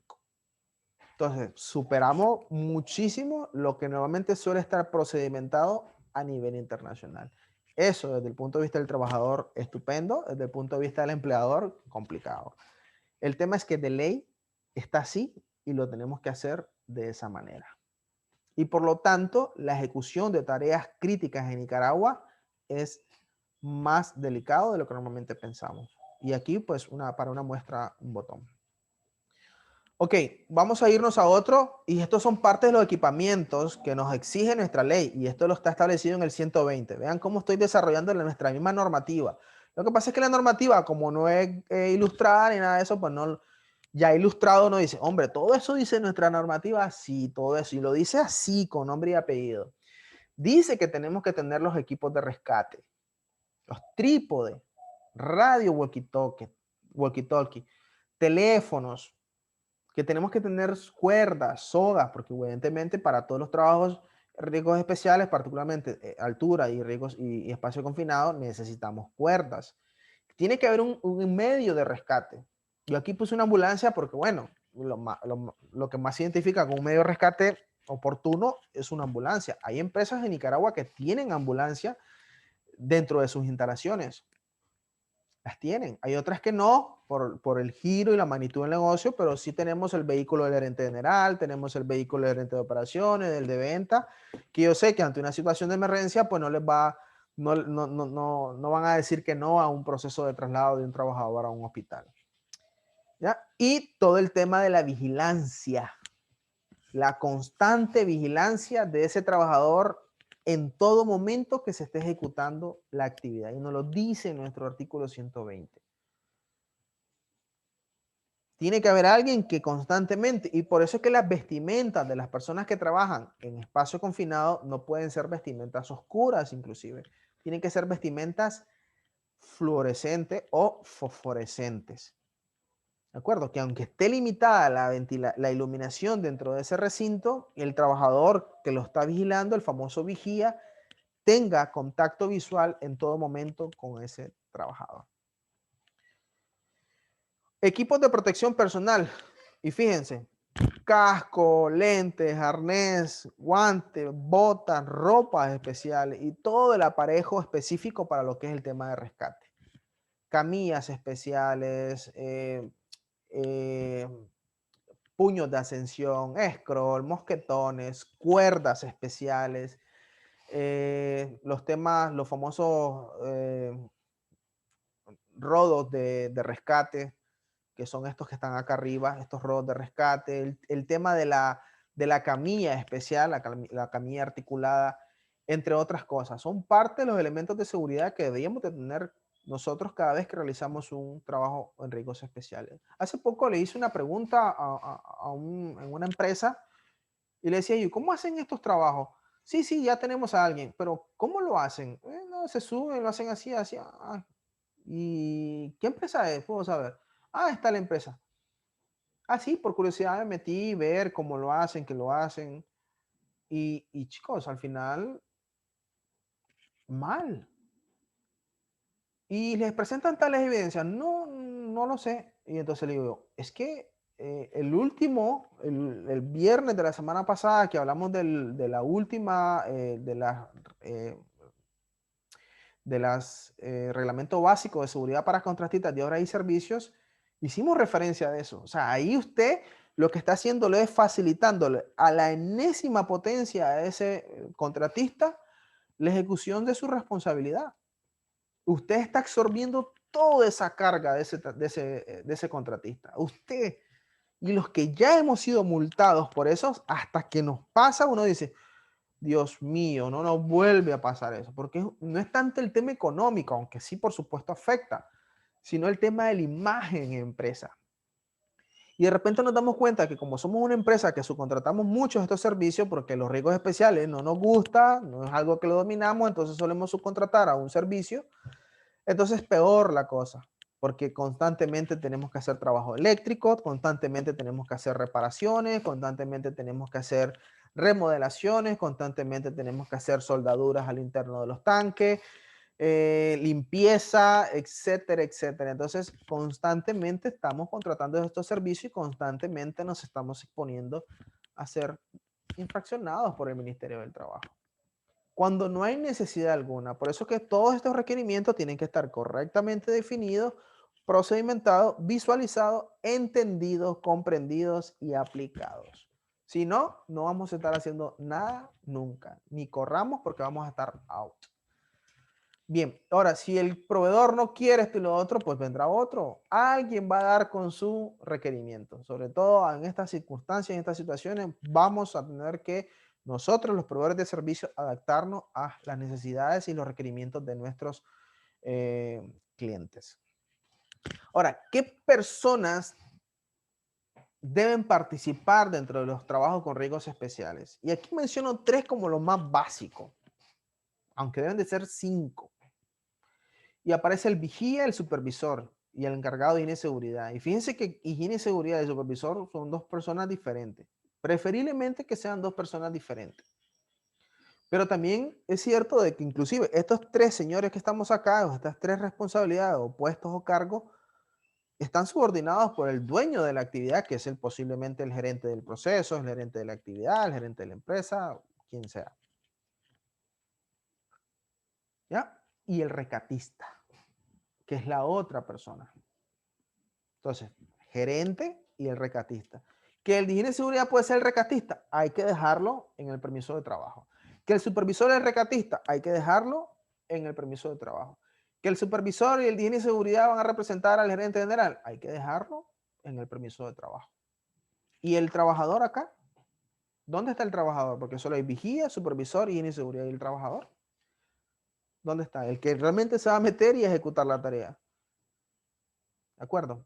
Entonces, normalmente están estos 3 desde el punto de vista de las personas que participan, adicional al ejecutor de la actividad. Pero normalmente deberían de haber 5, adicional al ejecutor de la actividad. El gerente del proceso, de la actividad que está requiriendo ese servicio y los rescatistas o el rescatista. ¿De acuerdo? Entonces, estas son las cosas que hay que tomar en cuenta siempre cuando debemos hacer un trabajo de riesgos especiales. Y esto aplica para todos. Esto aplica para todos, zanjas, excavaciones, frío industrial, explosiones, cimentaciones, demoliciones, para todo lo que tiene que ver con oxicorte, trabajo con riesgos eléctricos, etcétera. Bastante amplio el espectro de cobertura de los que son los riesgos especiales. Aquí quiero mencionar algo que está en el 122 de la normativa que me parece muy importante, que todo lo relacionado a los equipos de respiración autónoma con riesgos especiales. O sea, ¿hasta cuándo llegamos a ese punto de considerar la necesidad de utilizar respiradores autónomos? Los famosos self-contained breathing apparatus, o sea, los respiradores autónomos. Estos son otras consideraciones de cuando yo me doy cuenta de que hay atmósferas explosivas, que cuando hay niveles de ventilación por debajo de lo que me pide, cuando hay cuando hay presencia por debajo de presencia de un oxígeno respirable por debajo del 20.5, entonces uno dice, ¿puedo hacerlo el trabajo? Pensando que es un tanque de almacenamiento de gasoil. Realmente no, no te da esa oportunidad el ministerio. Lo que sí te da es la oportunidad que dice, bueno, ok, nosotros recordemos que por derecho comparado, ¿cómo se hace en otros lados? Vamos a suponer que es un lugar como en otros países que las tuberías de gases van por debajo, van subterráneas y hay una tubería de gas saliendo. Eso es diferente, ¿ya? Porque ahí no hay forma. Puedes cerrar la válvula en algún punto, pero hay conexión, hay residuos, puedes hiperventilar hasta cierto punto, pero llegas a un momento donde decís, bueno, tengo 30 minutos, solamente voy a cerrar la válvula de abajo, entro, van con las famosas cuerdas guías, etcétera, y se puede hacer el trabajo. Se puede, pero en consideraciones muy especiales. Y se hace, aquí en Nicaragua se hacen estos trabajos. Hay industrias que lo hacen uso de ellos. Fugas de amoníacos, etcétera. Entonces, el self-contained breathing apparatus nos va a decir, o nos va a dar ese indicativo de que efectivamente, de preferencia, yo tengo que notificar al Ministerio de la Ejecución de este trabajo, porque me lo pide. La ley me dice que tengo que notificar la ejecución de estas actividades con riesgos especiales. Que ya vayan, eso es otra cosa, pero yo preferiblemente lo voy a ejecutar. ¿no? Para que vean que efectivamente estoy siguiendo todas las indicaciones de seguridad. Hay empresas que inclusive con una simple ventilación forzada, ni con vapor de agua caliente, ni con vapor de agua caliente, nada, no logran evacuar la cantidad de presencia de sustancias químicas dentro de un contenedor. ¿Y qué hacen? Aplican nitrógeno. Comienzan a tirar dióxido de carbono, inyectan eso de dióxido de carbono, inyectan nitrógeno hasta lograr evacuar todo eso. ¿No? ¿Por qué? Porque son sustancias, son gases más limpios desde el punto de vista de la efectividad de la evacuación de posibles residuos que se encuentren en un lugar en especial. ¿Es más caro el procedimiento? Sí, pero es posible hacerlo. Y aquí en Nicaragua hay industrias que lo hacen de esa manera. Inyectan nitrógeno, inyectan dióxido de carbono. El dióxido de carbono es un líquido sólido, perdón, es un líquido sólido. Es un sólido que en contacto con el aire, pues evidentemente pasa del proceso sólido al proceso gaseoso. Inmediatamente eso, por la gran cantidad de la atmósfera, comienza y agarra todas las posibles partículas de metano, ácido sulfídrico, esto y lo otro, butano, entre otros, que puedan estar encapsulados en ese ambiente cerrado y las va a sacar por el orificio de arriba. Ya, recuerden que las inyecciones, inclusive esto es un punto importante, si no tengo cómo inyectar en la forma lateral de mi recipiente, lo puedo hacer por la parte superior tratando de llegar hasta abajo. Si el recipiente solo tengo arriba y tengo a los laterales, pues esos son los mejores escenarios donde yo inyecto inmediatamente abajo y todo el vapor o todos los gases me van a salir por arriba. Durante esos procesos, evidentemente, no tiene que haber nadie en la parte de arriba del tanque. Y lo otro importante es que si el equipo detector de gases te marca un IDLH, que es el Immediately Dangerous Life and Health, que es el inmediatamente peligroso para la vida y la salud de ese trabajador. Entonces, estos son los otros elementos que nosotros tenemos que monitorizar. Los equipos, los detectores de gases, tú los puedes programar. Tú los puedes poner a 20, 20.5, 19, 19.5 y por arriba 21.5, 22, 23, 23.5, etc. Y así para todas las distintas sustancias químicas. Tú los puedes programar y los detectores de gases se compran en función, los sensores se compran en función de lo que tú ya tienes determinado que pueda estar contenido en ese recipiente en particular.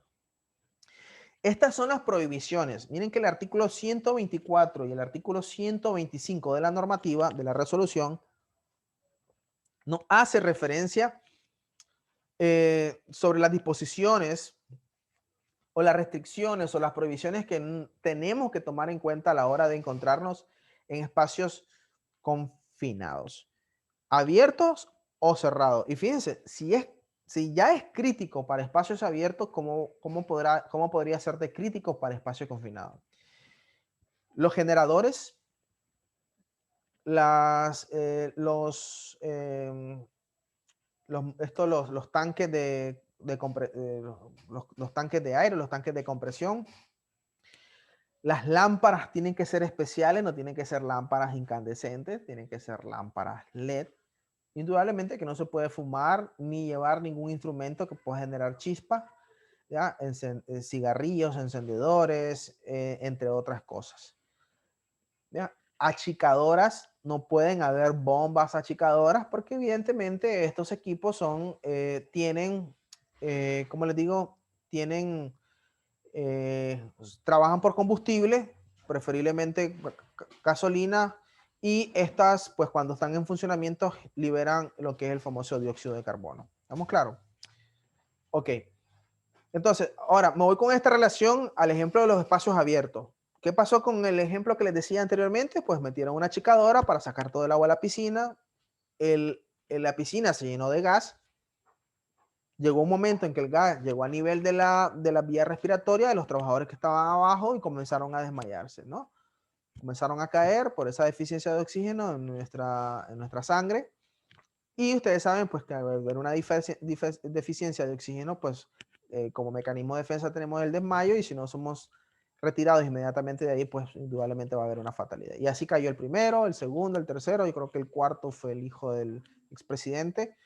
Y ven que es un espacio confinado, o sea, no había viento, no había nada, se llenó eso de una cámara de gas, de dióxido de carbono, que fue suficientemente denso y a una altura correcta como para que todas las personas que ingresasen a ese sitio, pues cayeran producto de del almacenamiento de los gases que se estaban generando en el sitio.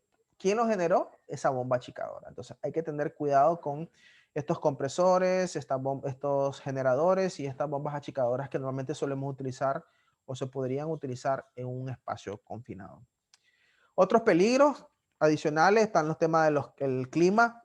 Si está lloviendo, no podemos realizar trabajo en espacio confinado, sobre todo si son tanques eh, aéreos, aunque tengan la punta de Franklin, aunque tengan polo a tierra, preferiblemente no se recomiendan.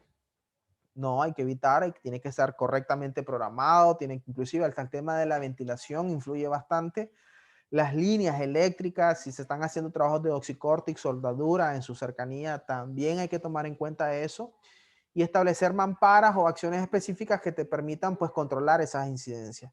El tema de las vibraciones, vamos a suponer que estamos haciendo un trabajo y cerca está un movimiento de tierra, potencial caída de objetos, vamos a suponer que la parte del techo del silo esté en mal estado y esté a punto de caerse, todas esas cosas también se tienen que tomar en cuenta. El tipo de sustancias químicas, entre otros. Ya para terminar, en el caso de cisternas de transporte de combustibles, ¿qué se hace? Aquí vean que nuestra legislación hasta nos dice cómo hacer esto, que es uno de los más comúnmente conocidos, ¿no? Las pipas, particularmente las pipas que trasladan alimentos, las pipas que trasladan derivados del petróleo, químicos, etcétera, pues hay que darle mantenimiento. Hay que darle mantenimiento. Entonces, cuando le comenzamos a realizar los mantenimientos a estas pipas, pues lo que nos dice la legislación es que hay que tomar todas las consideraciones especiales. ¿Cuáles son esas consideraciones? Hacerlo en un lugar controlado, un escenario controlado, un espacio confinado, controlado, con las garantías necesarias, lo mismo que hemos dicho anteriormente, los permisos, los vigías, el supervisor, el responsable de la actividad, delimitado, con los equipos de protección correctos, con los sistemas de emergencias correctos, con las facilidades de tener medios de rescates oportunos, que el trabajador esté concientizado sobre los riesgos de la actividad, los riesgos del sitio y la situación, los riesgos situacionales que pueden afectar la correcta operación de su trabajo. Si se fijan acá en el lado izquierdo, pues es un ambiente bastante controlado, que es lo que normalmente se suelen hacer los mantenimientos en este tipo de cisternas, ¿no? Cuando son cisternas de alimentos, suelen ser cisternas de aluminio, y cuando son cisternas pues, de transporte de otro tipo de sustancias, son metálicos con unas capas especiales por dentro para evitar las corrosiones. Esto es un poco lo que quería mencionarles con respecto a los espacios confinados. Para resumen, quiero que vean lo siguiente. Nuestra legislación es más crítica en cuanto a espacios confinados de lo que está establecido a nivel mundial, es muchísimo más crítica. Yo tuve la oportunidad de trabajar en empresas con estándares internacionales donde teníamos casi presencia en la mayoría de los países del mundo, y cuando nos tocaba a nosotros como Latinoamérica presentar identificaciones de requisitos, particularmente para ciertos peligros o ciertas situaciones especiales, recuerdo que una vez se plantearon las propuestas a nivel de países en lo que teníamos controlado a nivel de espacio confinado, porque hay diferencia entre un país y otro. Y ahí fue donde logré ver que, por ejemplo, Chile tiene una forma, unos rangos, unos límites, que Uruguay tiene otra, que Perú tiene otra, que Ecuador tiene otra, que Costa Rica tiene otra, Nicaragua, Honduras, hay unos que ni tienen, hay unos que no tienen referencia, por ejemplo, Honduras sigue sin tener referencia, no tiene ley, las normativas no es que no sean suficientes, pero sí es cierto que hay algunos vacíos pues, que urgen aclararlos o tenerlo a priori, ¿no? Entonces, esto es un poco lo que yo logré entender, y después cuando comparamos todo lo que teníamos en América Latina con respecto a lo que había en Europa, nos decía, bueno, al final Nicaragua fuimos uno de los que salimos muchísimo mejor, porque esas garantías que normalmente se suelen pedir en esta área o en esta actividad crítica en particular, pues la teníamos muy por encima del estándar. Bien, Muchas gracias. Aquí termino. Voy a abrir los micrófonos para alguna pregunta y respuesta. De hecho, permítame, por favor. Son las 11:24. Siempre digo que voy a terminar en 1 hora, pero bueno, para tratar de dejarlo bastante explícito, me extiendo un poquito casi siempre. Quedo a sus órdenes. ¿Alguna pregunta, alguna respuesta?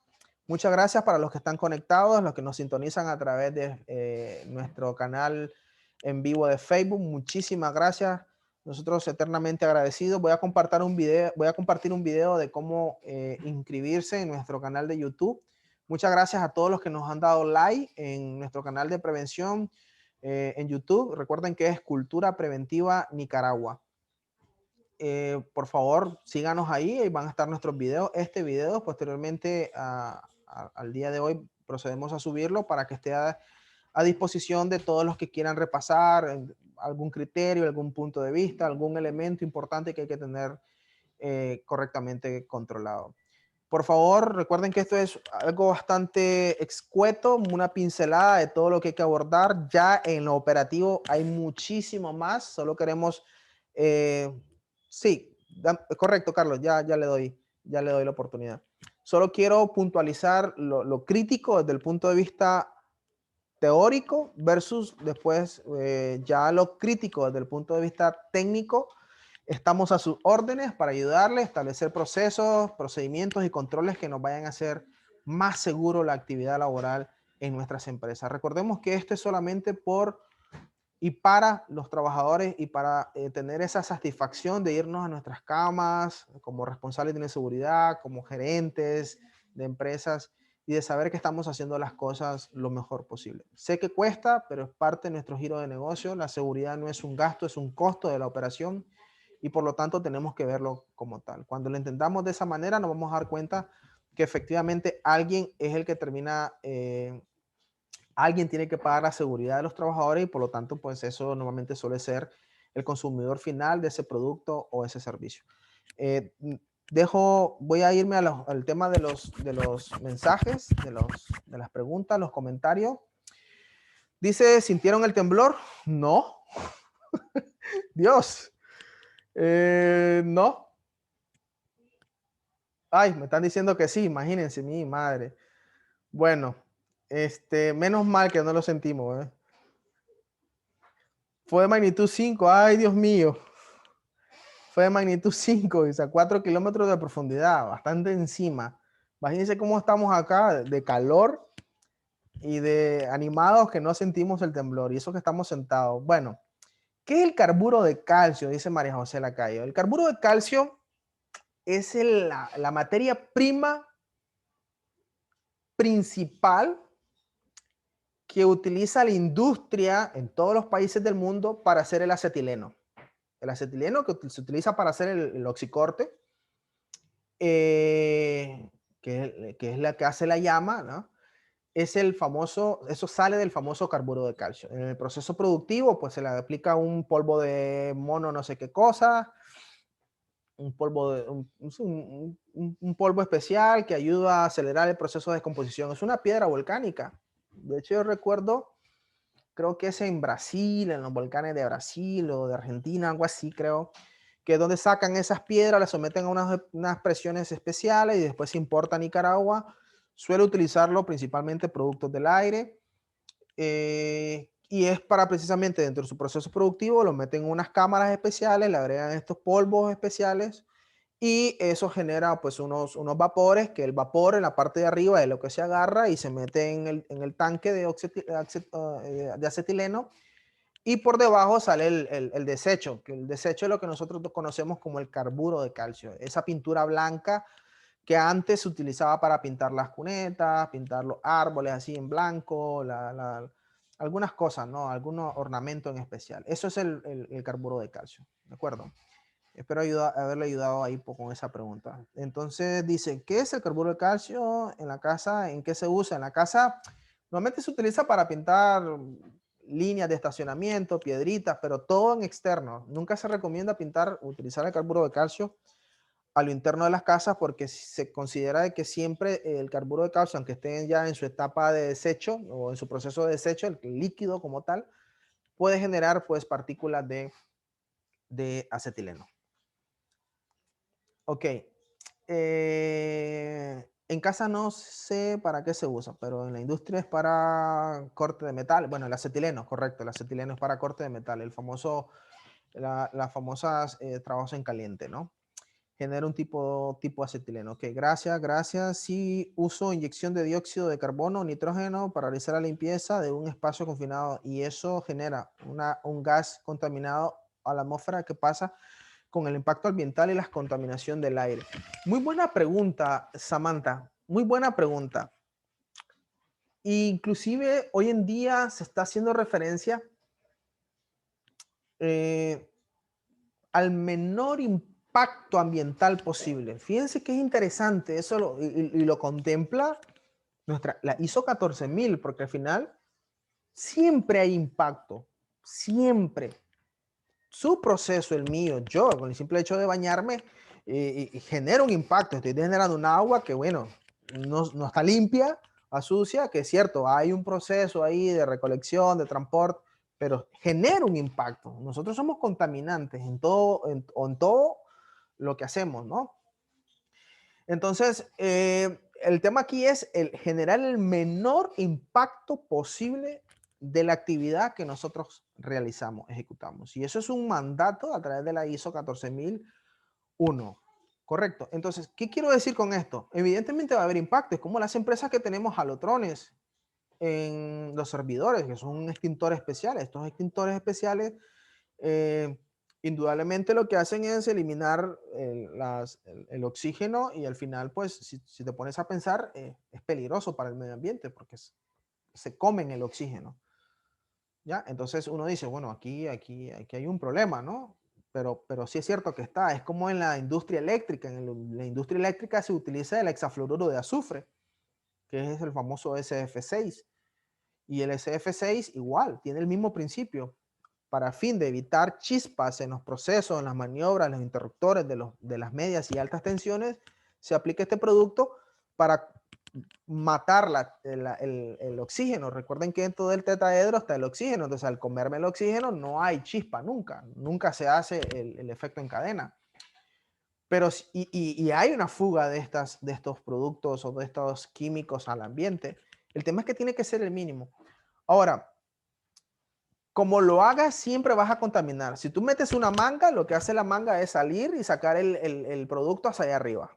Siempre va a haber una contaminación al ambiente. Lo que metas, si hace agua de vapor caliente, si metes aire normal, siempre. O sea, tú lo que vas a hacer es evacuar toda esa contaminación que está ahí, sacarla al ambiente. Siempre. ¿Qué tan peligroso va a hacer eso? Bueno, tendríamos que ver qué tanto tenemos almacenado en ese producto. Y si es tanto lo que tenemos almacenado, entonces colocamos ventilaciones y colocamos campanas de extracción. ¿Se puede? Perfectamente. ¿Pero en qué función va a estar esto? De lo que tengamos almacenado en ese producto. Y eso es parte de las consideraciones especiales que nosotros tenemos que tomar en cuenta. O sea, si se fijan, no es un racionamiento frío, no es un racionamiento cerrado, no es una visualización escrita en piedra, simplemente te dice, toma las consideraciones necesarias en función del tipo de actividad que vas a realizar. Tu responsabilidad como higiene y seguridad, como gerente, como máxima autoridad, director de la empresa, te va a llevar a decidir si efectivamente eso lo que vas a sacar es altamente peligroso y por lo tanto lo tenés que meter en una recámara, o sea, ventilar y a la misma vez extraer de manera controlada. Pero evidentemente, pues industrias así de alto riesgo, pues más que las petroleras y algunas sustancias que almacenen productos químicos corrosivos, pero así, más que eso, pues hay productos químicos cancerígenos, gaseosos, pero aquí que un producto químico cancerígeno que en estado gaseoso que tengamos, pues de momento no conozco uno aquí en Nicaragua, ¿no? Entonces, eso, muy buena la observación porque al final lo que estamos intentando es que la actividad en sí, se haga la actividad propia de ejecutar los trabajos en el espacio confinado sea de la manera más segura posible. Si se da algún peligro imprevisto que debe hacer el trabajador si está en un espacio confinado, Exia. Vean, siempre que el trabajador entra a un espacio confinado, tiene que entrar con sus monitores. ¿Qué es el monitor? Además de la sonda que posiblemente esté abajo, si se fijan, ya no hay un equipo de medición, sino que hay otro equipo multigas. El trabajador anda un equipo multigas, más o menos a esta altura, simulando o acercándose un poco a la altura de las vías respiratorias, sobre todo cuando entramos sin el self-container aparatus. Entonces, ¿qué pasa? Ese equipo, vamos a suponer que se me activa. Inmediatamente yo doy la orden porque tengo que andar con los walkie-talkie. Recuerda que la normativa me dice walkie-talkie. Los walkie-talkie tienen que estar bien cargados y todo eso, funcional, operativos, etcétera. Tiene que haber comunicación, se recomienda comunicación. Normalmente la industria que trabaja con riesgos especiales se aconseja comunicación cada 10 minutos, pero particularmente en espacio confinado, cada 5 minutos o menos tiene que haber comunicación del vigía con el trabajador que está abajo. ¿Todo bien? ¿Todo bien? Todo bien, confirmado. Tranquilo ahí, no hay nada. Todo bien, confirmado. O él mismo puede decir, todo bien por acá. Esa comunicación constante debe existir. Si llega a haber un fallo, vamos a suponer que el hombre no se da cuenta y dentro de ese proceso de comunicación llega un momento en que toca darse cuenta de que no responde, inmediatamente empieza el proceso de evacuación, ¿ya? O que escuche el sonido del dispositivo, porque los dispositivos son lumínicos, vibran y son acústicos, los detectores de gases. Tienen esos 3 sensores específicos para darte cuenta de que hay una presencia de una sustancia peligrosa. Normalmente estos dispositivos se configuran para metano, ácido sulfídrico, nitrógeno y los famosos LL, los límites de exposición a explosiones. O oxígeno, inclusive oxígeno, algunos que le ponen oxígeno, etcétera. Entonces, al final, vos te vas dando cuenta de que con uno de ellos que se active o se baje dentro del rango que tú lo has configurado, automáticamente hay que salir. Siempre hay espacios. Dentro de las capacitaciones se le enseña a un trabajador qué es un efecto de vértigo, cuando comienza a sentir pesadez, cuando comienza a sentir el efecto del arnés, porque hay unos que bajamos directamente suspendidos por la silla del arnés. Hay unas sillas especiales para trabajo en espacio confinado, suspendidos, que a veces quedan mal ajustados y evidentemente pues comienza a darse el efecto de ortostático, ¿no? De la obstrucción de la circulación sanguínea a través de nuestras venas. Entonces, inmediatamente hay que sacarlo. ¿Por qué se dice menos de 5 minutos? Por aquello de que ustedes saben que el cuerpo pues, puede resistir sin oxígeno entre 4 a 5 minutos y por lo tanto yo tengo esa oportunidad para sacarlo de manera inmediata. Por eso es que el trípode tiene que estar instalado o los brazos mecánicos tienen que estar instalados en todo momento. La atmósfera debe medirse permanentemente solo con el momento que hace la tarea. De manera continua, la sonda siempre tiene que estar. Si el nivel del trabajador es esta, la sonda, si puede ir abajo pensando que es una sustancia que se almacena en el fondo, abajo. Recordemos que él tiene un dispositivo de medición y ahí abajo ahí hay otro. Él va bajando, ya lo tengo aquí, va bajando, ya estoy seguro de que aquí no hay nada. Él va subiendo, yo lo voy subiendo un poquito más. ¿Cuánto puede ser la distancia entre uno y el otro? 1 metro, metro y medio, 2 metros. Porque recordemos que si es un gas volátil, el gas, normalmente los gases cuando se calientan por temas de densidad molecular, comienza a subir, ¿ya? Comienza a subir hacia la parte de arriba. Perfecto, vamos a ver, listo. Esto es bonito, sobre todo cuando se está haciendo. Genera mucho estrés, sobre todo cuando los comenzamos a hacer. Posiblemente tengamos muchas empresas en Nicaragua que ya lo dominen, pero sí es cierto que es bonito cuando ya se está haciendo y cuando sobre todo se tienen todas estas garantías que hemos comentado en este webinar del día de hoy. Carlos Pais, creo que me ibas a comentar algo, Carlos.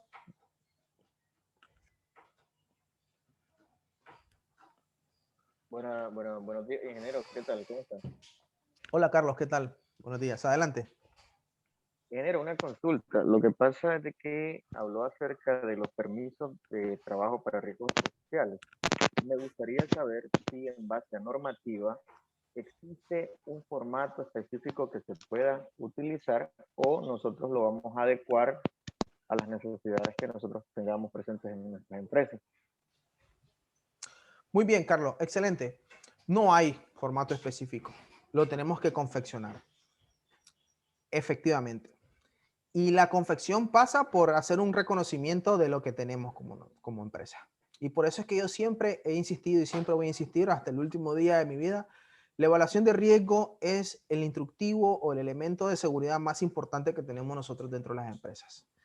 Y en la manera en cómo nuestras evaluaciones de riesgo estén correctamente desarrolladas, hechas, pensadas, identificadas, evaluadas, consensuadas, etcétera, en esa misma manera nosotros vamos a ser capaces de saber qué es lo que tenemos o la magnitud de los riesgos que tenemos dentro de nuestra empresa. Y en función de eso, yo puedo comenzar a elaborar cualquier instructivo. La evaluación de riesgo me alimenta el análisis de riesgo del trabajo, alimenta los procedimientos de seguridad, los programas de salud, los programas ergonómicos, los programas psicosociales, todo, los programas higiénicos, todo. La evaluación de riesgo es esa hiperevaluación de riesgo, es la que me permite identificar a mí qué tengo y y qué debo de tener para solucionar eso. Entonces, cuando yo me doy cuenta de que mi industria tiene una actividad considerada riesgo especial, vamos a suponer riesgos eléctricos, yo ya voy específicamente a identificar cuánto es el nivel de tensión que tengo, qué es lo que está regulado en Nicaragua. En Nicaragua, por ejemplo, no está regulado las calificaciones.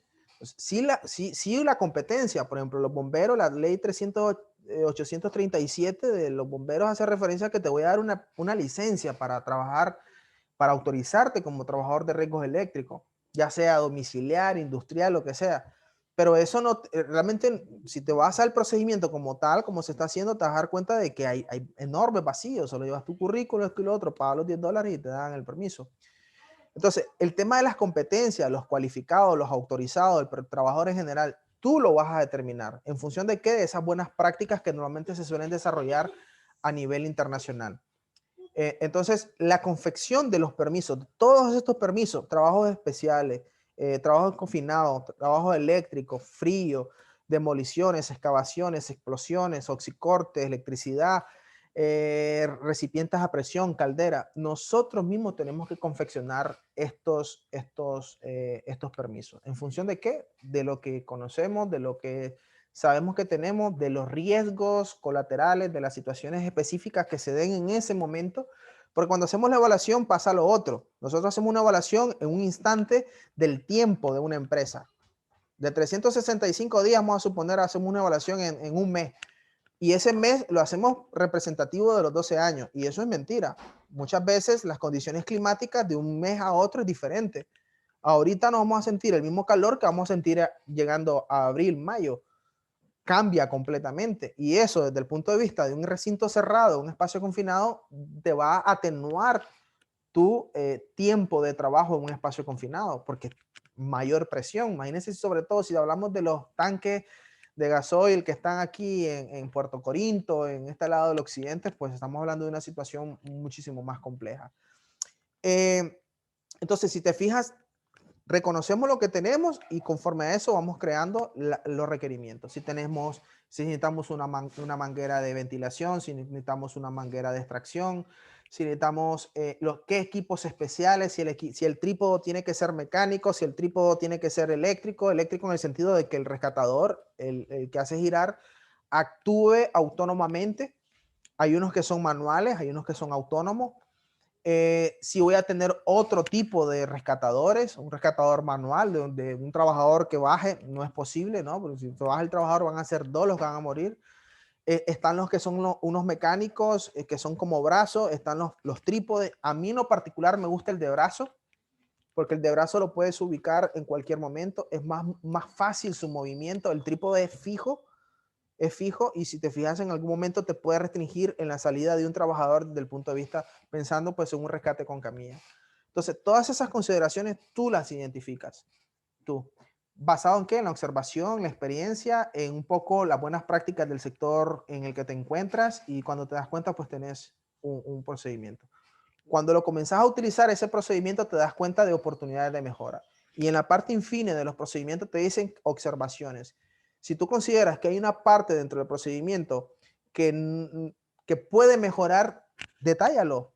Es más, si tú estás empoderado como trabajador y puedes dar esa recomendación para que se tome en cuenta un elemento adicional de seguridad, retómalo. Ya la gente no anda con lámpara dentro de los espacios confinados. Ya andamos los que son los famosos, las lámparas LED que se colocan en los cascos. Ya no utilizamos cascos normales, ahora cascos con barbuquejo, pero de una sola pieza, donde el mismo arnés que trae el casco viene ajustado al barbiquejo. Ya no utilizamos herramientas que sean susceptibles de caída. Ya utilizamos slingas porta herramientas pensando en que si de repente se me cae el radio, que efectivamente no se me caiga. ¿Ya? Porque si cae puede generar una chispa y adiós. Ya todo lo que el trabajador anda desde el punto de vista de ese riesgo especial, de ese espacio confinado, evita de que cualquier cosa pueda ser susceptible de caída. Entonces, esos criterios los establecemos nosotros. Por eso es que yo no quise sacarle, mire, este es un procedimiento de trabajo. No, no, yo les trajo un ejemplo de lo gráfico y más o menos lo que hay que hacer, pero ya operativamente nosotros tenemos que confeccionar nuestros propios formatos. No sé si hay alguna pregunta adicional. Gracias, Carlos. ¿Alguna pregunta adicional? Yo encantado. Yo sé que ya me pasé un poco del tiempo, pero bueno, imagínense, solo quería comentarlos todos y al final solo me quedé con espacio confinado. Para la próxima semana ya comprometemos al ingeniero Carlos Idiáquez. Va a hablar sobre estrés por frío. Me pidió esta semana hablar de estrés por frío. Nos han hecho preguntas, pero pues, ¿por qué solo estrés por calor? Y el estrés por frío, vamos a hablar estrés por frío. Vamos a hacer ahí un webinar sobre estrés por frío. Yo sé que no todos estamos acá. Sí los invito porque al final, por conocimiento general, sobre todo pensando en las industrias, ya ven que es un riesgo especial, sobre todo los que trabajamos con industrias cárnicas, etcétera, pues son riesgos que están presentes y es importante tener en cuenta algún elemento, algún criterio técnico en relación a esto. No sé si hay alguna pregunta adicional, alguna manito ahí arriba. Dice, la atmósfera debe medirse permanentemente. Yo creo que aquí está. Pues nada, creo que por ahí estamos, ¿no? Muchas gracias a todos por conectarse. Muy agradecido en el nombre del equipo de trabajo de Prosiga. Muy contento. Todas las semanas nos ponemos a debatir cómo lo vamos a hacer, qué vamos a hacer, cómo lo vamos a dinamizar. Recuerden que nuestros materiales, si alguien de forma muy particular me lo solicita, yo encantado con enviárselo. Solamente pedir créditos, pues, de dónde lo obtuvieron. Nadie hace eso, nadie. Nosotros preparamos un material para realmente lograr el propósito que todos estamos buscando. Particularmente Prosiga Consultores está buscando, crear un cambio de cultura, crear una nueva cultura en prevención de seguridad. Y si no hacemos no depositamos este granito de arena, pues todo lo que digamos va a ser usado en nuestra contra. Muchísimas gracias, tengan un excelente día, tengan un excelente jueves. Cuídense, un fuerte abrazo a todos, cuiden a sus trabajadores, cuiden sus procesos, cuiden sus empresas. Que tengan un excelente día. Adiós.